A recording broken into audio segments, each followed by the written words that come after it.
Moadim le Simcha, ce soir, c'est Simcha Torah, Shmini Atzeret. On lit demain la dernière paracha de la Torah, Tota Bracha. Et on va faire, comme habituellement, Binader, notre commentaire du Or HaKadosh sur un petit morceau de la paracha, ce jour dédié par un généreux donateur pour que la Géoula vienne rapidement. Amen. Alors, durant cette paracha, donc Moshe, il va mourir, comme on verra partiellement, et il bénit les 12 tribus d'Israël, chacune à son tour. Dans la bracha qui concerne Gad, donc un des 12 fils de Yaakov, Gad a pris le territoire en Transjordanie, la Jordanie actuelle. Lui, la tribu de Rouven, la moitié de la tribu de Ménaché, ont pris leur territoire en Transjordanie.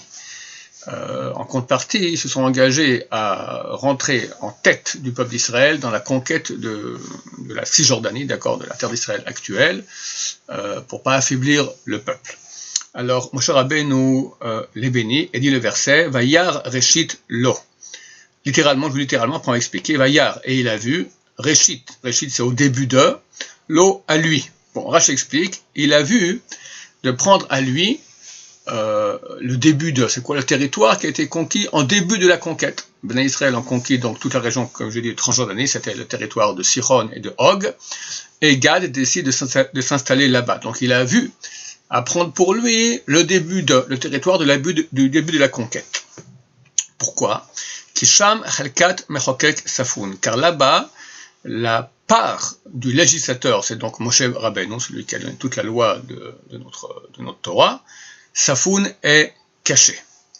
Vayete Racheam, et il est parti, Racheam, aux têtes du peuple. D'accord? Il s'est mis à la tête du peuple, c'était des grands combattants, ils sont partis à la tête pour la conquête de la terre d'Israël. Ça, c'est le sens simple tel que l'explique Rashi. Or, Kadosh va donner plusieurs explications là-dessus, on va prendre une d'elles, et il pose la question, comment se fait-il que les Gad, les enfants de Gad, la tribu de Gad, est prête à rater le cadeau extraordinaire qu'est la vraie terre d'Israël. Transjordanie, c'est pas Israël. La vraie terre d'Israël, c'est la Cisjordanie. D'accord? On est écrit, donc le Or HaKadosh nous cite cette Gemara dans Traité Ketubot, page 110, que celui qui vit en terre d'Israël ou qui est enterré en terre d'Israël, il n'a pas Olam Haba. Comment vous ratez ce cadeau énorme d'habiter et d'être enterré, donc normalement après, en territoire étranger de la terre d'Israël? Répond le verset, Kisham Chelkat Mechokek Safoun, car là-bas il y a la part, donc le territoire, le terrain, d'accord, la concession, on va dire, du Mechokek, du législateur de Moshe Rabbeinu, qui est caché. On ne sera pas pire que Moshe Rabbeinu doit se lever à Tchiat HaMetim et ramener, c'est la suite du verset, Vayete Racheam, et il va il va aller, c'est comme ça, mais on peut aussi comprendre, il va amener Racheam à la tête du peuple. C'est qui la tête? C'est le début du peuple d'Israël, qui c'était la tribu, c'était la génération du désert. C'est avec eux que le peuple d'Israël a commencé, c'est le début, les têtes du peuple d'Israël. Donc à la fin des temps, à Tchiat HaMetim, la résurrection des morts, très bientôt avec l'aide de Dieu, Moshe Rabbeinu se lève en Jordanie actuelle et va réveiller tout la génération du désert, et il va les amener en terre d'Israël. Alors, la tribu de Gad dit, nous viendra avec lui. D'accord? On n'est pas pire que lui. Quand lui viendra à la résurrection des morts pour l'Olam Haba, alors nous aussi, on n'aura pas l'Olam Haba en venant avec lui. Autre explication.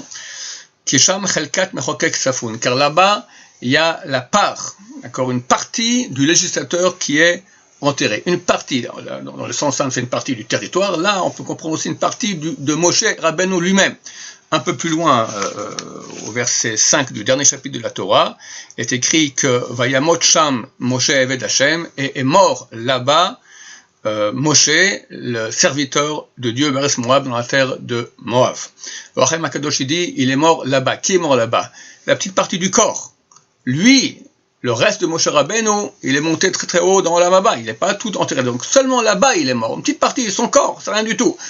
Toutes ces autres parties de son être sont dans Olam Haba. Ça va bien avec cette partie ici du verset qui nous dit Kisham Chelkat Mechokek Safoun, car là-bas se trouve cachée la partie du législateur, une petite partie, son corps. Et d'ailleurs, le verset là-bas dit qu'il est mort, d'accord, cette partie est morte, mais lui, il est vivant là-haut. Là, dans cette partie ici, le Or HaKadosh, il nous dit non, même cette partie du corps de Moshe, elle est complètement vivante.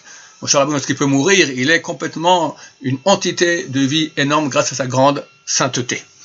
Alors, Bezrat Hashem, on espère que très bientôt nous verrons le retour de Moshe Rabbeinu avec la génération du désert, venir ici en Israël pour le Géoula, Berachamim, Amen, soit un Shabbat Shalom, un Chag Sameach, une bonne fin et un bon début de la Torah, Amen, va Amen.